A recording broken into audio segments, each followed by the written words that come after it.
RVK is live in the building. We're doing this show live, even though when you hear it, if you're listening on iTunes, if you watch us on YouTube, it'll be a recording by that point, obviously. We got so much to talk about this week. We're going to talk about Oklahoma State to start with. We want to get that review in. Jeremy, you wrote a piece about the Oklahoma State game. It was really more than just that, but it was.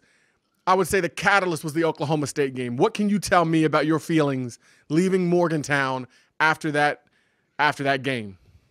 I had a lot of feelings. The first thing I want to say before I get into to the article that I wrote, the first thing I want to say is something tremendous came out of Saturday that I think the whole nation, the whole Mountaineer Nation has not paid attention to. And isn't, I mean, I've heard some people say it, but here's the biggest thing.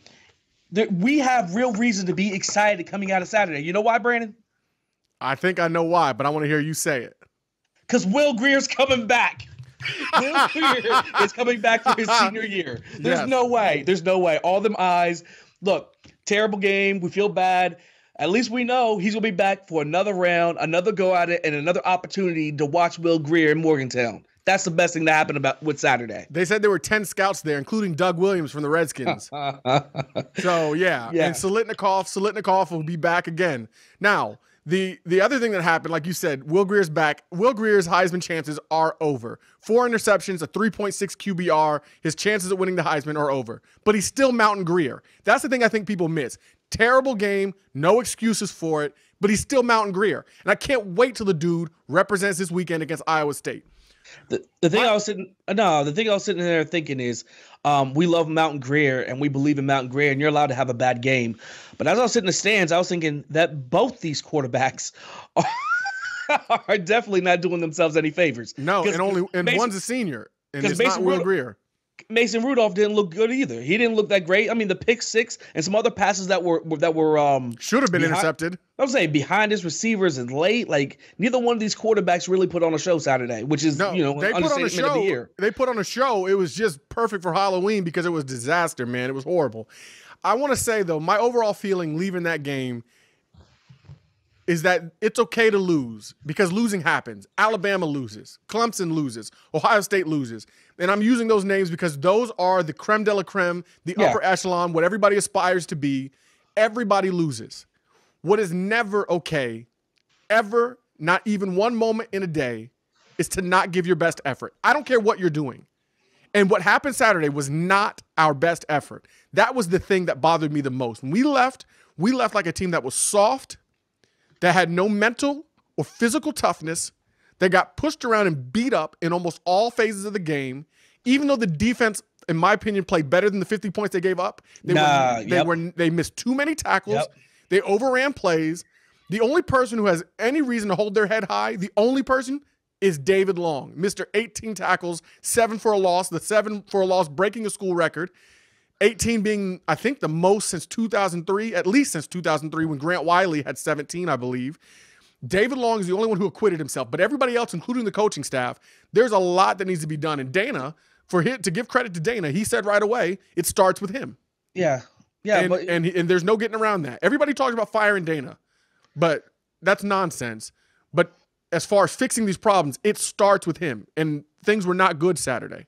I agree with you 100%, and that's part of what my article was about. The thing that was bigger than the bad plays, because we'll have games where we don't play great. We had the Miami game last year, the bowl game, we didn't play great. Oklahoma, we got smashed, but I felt like those games were different than what we saw Saturday. Saturday, as WVU guy on Twitter put it, they lacked passion. No, he didn't say passion. I think he said a lack of effort and a lack of execution. Like I said, I can handle bad play. I can handle mistakes. I can handle maybe you short arm something. Yeah. I can't deal with a lack of passion. I can't deal with a lack of effort. And Saturday, what happened in totality, but especially on the offensive side of the ball, that's what I saw. I don't know if it was that we just got – I don't know if we felt like entitled, like all we have to do is show up, we're going to score points because we have every game. I don't know what it was. I can't put my finger on it, but it felt like the entire offense was on the same page, and they just didn't have it. As if we were playing like Cincinnati or some small team. Yes. It felt like they could just walk out on the field and they were going to put up 38 points at some point or another, and that's not what happened. Well, like Dana said, there are going to be a lot of people uncomfortable.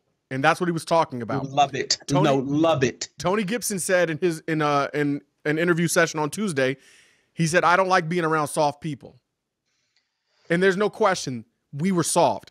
Did you notice there were heaters on the sideline during the game? Yeah, I saw that. I heard that. The offense kept gravitating towards the heaters. Dana got livid and had all the heaters removed from the sideline because the players were gravitating towards them. What's that tell you? You're not focused on the game. You don't have time to be cold when you're getting your tails whipped. And we were getting our tails whipped offensively, and we're gravitating towards the heater. Get it together, man. That's a matter of toughness. Worry about playing football. Don't worry about being warm. That's right. And especially in Morgantown. This is not like this is a California team. This is not like this is a Florida team. There's no excuses for that. Now, Tony Gibson also said another great thing. He said, I'm not mad at the guys because I don't like them. He's like, I'm mad at the effort that they gave or the lack of effort that they gave on occasion. And that's how I feel about this team. I'm not one of these people talking about these players, calling them spoiled and entitled. I'm not one of these guys saying take their scholarship. I'm certainly not a guy saying fire Dana and worse. The worst thing you can say to me is fire Tony Gibson. Please watch your mouth. Watch your mouth. Don't you ever talk about the man from Van. Tony Gibson losing his job in Morgantown. Tony Gibson brings his lunch pail to work. Tony Gibson puts a defense on the field that is designed to be successful. And when he doesn't have success, it's more often than not that he does. But can we? I mean, I'm not trying to break up your. Go ahead. Finish your point. But he deserves blame too because he's responsible. So I'm not acting like he can't be criticized. I'm saying stop saying fire the man. You're out of your mind. Out of your mind.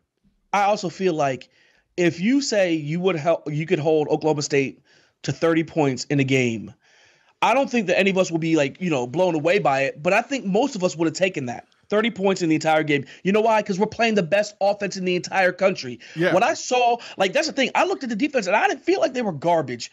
They had 2 takeaways early on. Later on, you can't underestimate the pick 6 that they had. They scored 7 points on defense. How many times down the stretch did they come up with big stops to give our offense a ball? The offense turned over the ball, put them in bad position, and not only that, they got wrecked on time of possession again for the second straight game. Now, I'm not telling you the defense played great, and we all saw holes and miscommunication.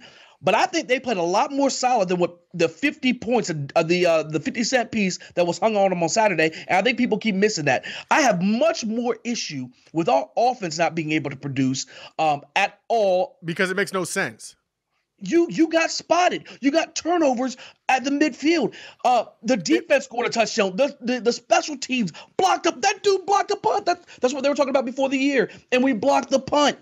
Yeah. You got all the help that you could have asked for and did nothing with it. And the thing is, if you have a cold start, if you start out bad and you weren't ready to go and something wasn't right, I could see that happening. But when it's 30-24 and your defense has put you back in the game and mentally you should be ready to go because you've gotten redemption, you've gotten a second chance. It's 3rd and 7, the end of the third quarter, basically an extended timeout. So you should have everything right. We have a bad snap, an early snap, or miscommunication on the snap, which results in a fumble and turnover, and Oklahoma State gets the ball within our 10-yard line. I also think that there's something 15, something like that. I think there's also something to be said about people saying, "Well, our offense has had a bad game." I think you have to give credit to Oklahoma State's defense being for real. Them boys played. I think so. Ball. I give them credit too. I do give them credit, but they weren't responsible for the drop passes. But they weren't. Absolutely. That's where I was going. The drop passes, the fumble stops, and there's a few times when Will Grier sat back in the pocket and the pocket was completely clean. He had all day that he threw it behind his receivers. He threw it over top of his receivers. That first interception was terrible. Yeah. And this is coming from guys who love Mountain Grier. No, we do. But we're going to call it like we see it. We keep it real. They call me Captain Keep It Real, okay? Because I keeps it real. I stay keeping it real. Mountain Grier did not have – you cannot excuse a 3.6 QBR. There's no way to explain it except for that he just played poorly. And if you try to tell me that it was the weather, then what's the excuse on the other side? Because what's his name? Rudolph. Mason Rudolph did not play as poorly as Will Grier did. He just didn't. And I will say that there was a lot of pressure on Will. There was a lot of pressure very often, far too often. You know what got me? What got you? His body language. Yeah. Did you see him in the second quarter? It was early on that I noticed his body language, like him putting up his hands. I understand you get frustrated, and maybe this is his first time at West Virginia. It seems like it was his first time at West Virginia, really ever experiencing that type of frustration. Him and his receivers being not on the same page, but you're the leader. So when you see him like shrug his shoulders and drop his shoulders and just the way he was hanging his head and the way he would run to the sideline. Yeah, I won't say it's the first time because remember Texas Tech, we were down terribly to Texas Tech and he led the comeback. So I can't say that. I mean, all right, my bad with that, but I didn't like his body language, and I noticed it in the second quarter, and immediately I thought, I'm not a big body language guy because it's really hard to tell. But I can see what you're saying. I'm just saying I'm not going to be the person who looks at somebody and says, I could tell this out of the other. I do know, though, that there are moments where it feels like you can look at somebody, you can tell where their heart and where their head is. I couldn't. The way he was putting up his hands afterwards, and just the way he would hold his head, I think manifested itself later on with the pickoffs where he tried to force it into coverage. Now, I'm not saying it was all his fault because I think there's plenty of times I don't know what was going on. The receivers weren't turning their heads or they were so far not on the same page. I don't know if it was Willie G. I don't know if it was receivers. All I know is I feel like the body language, I feel like he did try to force a few passes in there. I felt like he was trying to give his receivers a chance to make a play. And that's what I mean. Like it's hard to tell. Like, what was it? Was him forcing a play because he felt desperate, or was it him letting his receivers make a play because he believes in them? Either way, you can't make those decisions. Either way, you can't make those decisions. Yeah, there was one to Sills across the middle where I feel like he was trying to let Sills make a play, and the safety just made a great play and ripped the ball away. Or maybe it was Karan. Yeah, you're right. That one interception. I think he was trying to make a play, but there's a couple other ones that felt like he just got a little rattled. He really was rattled. No, I won't say rattled because rattled makes me feel like you're getting beat up. I say frustrated. He was frustrated by the defense. Yeah, he was definitely frustrated. There's no question about that. And I think everybody was because nothing was working. And you give credit to Oklahoma State. Oklahoma State, by the way, was the better team. Oklahoma State is better than us. Yeah, don't get that twisted. Don't get that twisted. We've been saying all this stuff. We should have said this early on. We should have said this at the beginning. Because like Virginia Tech, I felt like we're better than Virginia Tech, or just as good. Or we're at least even. Yeah. TCU, we're better than. We're better than TCU or even. Oklahoma State, we're like, don't even start to fix your mouth to say we're not better than Oklahoma State. We are not. At least we don't match up well with them. I heard Reese Donahue say during an interview session that if it was a best of 5, that he thinks that West Virginia would win 3 out of the 5. Reese, I love you, man, but I don't agree. I don't agree. That's not what I saw. Well, it wasn't just effort. Well, bring that passion in to win 1 of 1 against Iowa State, Reese. Okay. That's one thing I did like. Everybody from David Long to David Sills to Reese Donahue to Wickline, Spavital, Gibson, Tony Gibson, Dana Holgerson, everybody was preaching the same thing, mental and physical toughness and wanting it. And I said this before in a video I made. Nobody can want it for you. You got to want it. If you don't want it, nobody's going to want it for you. And that's the thing. That's the difference. That's what makes teams that are successful and teams that are not. And it's what you want and what you're willing to do for what you want. Because where there's a will, there's a way. And I'm not talking about Greer in this case. And that was the biggest thing is Oklahoma State wanted it more. Will that be the case Saturday? I don't think so. I really don't think so. I don't think so either. And that's, again, a tribute to the coaching staff. But, we'll have to wait and see. But back to the offended article. I love the point you made in that article being basically that you have a right to be upset. We have a right to be upset. We spend money on this. I sat out in the cold, wet, rainy day for this. You drive hours to get there. You spend hours while you're there and you drive hours to get home. It's okay to be upset. It's not okay to be disrespectful. It's not okay to be disloyal. And it's not okay to not know what you're talking about. If you're going to complain, at least know what you're talking about. If you're going to complain, at least have a solution. Everybody out here saying fire Dana, who in the world do you want to hire? Who are you going to get? That's my whole thing. Look, let's say maybe you're right. They're not right, but let's say maybe you are right. Fire Dana. Who in the world are you going to get? Because if we're being honest, you have to look at the state of the program. You're not going to get Matt Campbell because for Matt Campbell, it's essentially a lateral move. Even though we're better than Iowa State historically, it's not enough of a jump for him to leave the job he has to leave what he's building this early. The Syracuse coach ain't coming here. The same thing with PJ Fleck at Minnesota. Of course, West Virginia is a better football program than Minnesota. Better over the last 30 years, for sure. But there's no reason for PJ Fleck to leave when there's options that are better than West Virginia as far as an institution, money-wise, resources-wise, facilities-wise. So don't take this as slander against West Virginia. It's just be honest about who and what we are. And I think so many of our fans are not, which is what leads to their frustration and their anger. Here's the truth right here, West Virginia fans, and I want to know the truth. And I know immediately what you're going to say, the emotional reaction. If you want to get rid of Dana Holgorsen, there's only one real viable candidate that's going to come to West Virginia. Yeah, buddy. And he's not, by the way. He can't either. I'm not saying his name. I'm just saying there's only one viable candidate who will come back to West Virginia. The question is, oh, he gave it away. I knew what he was talking about, but now he gave it away. Come back. Do you want him? Do you want him? I'm gonna answer it now. No, I'm look.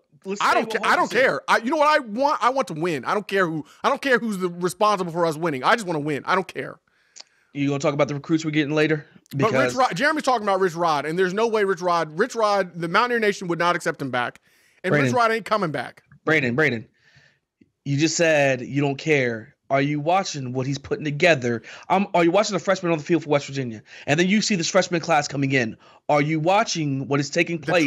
The trouble with Rich Rod, Jeremy, is his buyout is His buyout is enormous. I'm talking about Holgorsen. Oh, yeah. The way he's recruiting. Jeremy, you know the horses that. He's bringing. Jeremy, College football is won and lost by the horses. And right now, we getting horses. By the way, did you see that? Did you see where our class is ranked now by rivals? I saw it was 18. Number 18. This will be the best class West Virginia has ever recruited. The best class West Virginia ever recruited. Who did it? Dana Holgorsen. What about that all-everything linebacker whose teammate just signed with us? McConnell. I can't remember his last name. Yeah, but all I know is he's big time. Sorry, McLean. He has opportunity. Like if he comes, it's McLean out of Valdosta, Georgia. Yeah, there you go. Yep. And we have a 64% chance of getting him. So where would that push our class to? That's all I'm saying. And people keep talking about Dana. People keep talking about Dana as if we don't have everybody. Before the season started, everybody knew that if Mountain Greer stays, we're better next year than we are this year. Okay, and we still have a chance to be 9-3. Now it doesn't look likely, but we still have a chance to be 9-3. I feel it coming, baby. I feel it coming too, because what I want more than anything is to have a program. I don't care about winning. You know, people get so excited. We won 9 games in the Big East 3 years in a row, 4 years, whatever it was in a row. But we didn't build a program because we didn't have the depth behind it. Hold on, but that's what you were saying. You were saying, I don't care as long as we win. And that's what I'm saying. I do care. I want Dana because look what he's building. But Jeremy, what I'm saying is if somebody else could come in and do the same thing, I don't care what their name is. What I'm saying is I would welcome Rich Rod back because I don't. Yeah, I don't care. I don't care about I don't care what happened before because all I care about is winning. Do you want a national championship? Do you want Heisman's? If Rich Rod could give you that, but if you had to grit your teeth and accept him, would you do it? The answer is you better. I know some stubborn people, and what I'll say is 2 things. Stop it. Stop. I don't even know the second thing. I'm just say stop it. Yeah, there's 2 things. Stop it. Stop it. Okay? If he brings us to the promised land, I don't care. I don't care. By any means necessary. Malcolm X, son, by any means necessary. But yeah, so we're talking about Quantel Reigns. No, real quick. I don't care if you vacate the national championship 10 years after we win it. I don't care either. I don't care either. I'm telling you, people can say whatever they want. I prefer an ethical championship. I do. Give me one. I don't care. Do you think Reggie Bush forgets the fact that he won a Heisman? No. All them kids growing up watching him forget who he was and what happened I didn't forget magical night. Yeah, I don't forget the game against Fresno State. I don't forget the Bush push. I don't forget any of that stuff, and it doesn't matter. You can't take memories away. There's no way to vacate. There's no way to vacate memories. All right. So, but right. we are calling for an ethical championship. All right, an ethical championship. So, and by the way, if you see me looking at my phone, the reason I keep looking at my phone is because we're on Facebook Live right now. So we're doing YouTube Live and Facebook Live in addition to recording our regular show. I do want to talk about Quantel Reigns. Telly Mac on Instagram. You can find him, or on Twitter, at Quantel Reigns. He just became the newest Mountaineer to sign with us. And we had him on the show. You guys got to see him and listen to him on our show. He made a poor choice with cinnamon Pop-Tarts and saying that he liked Arby's curly fries and Arby's curly fries. But who cares about the rest of that? They call Brian Miller.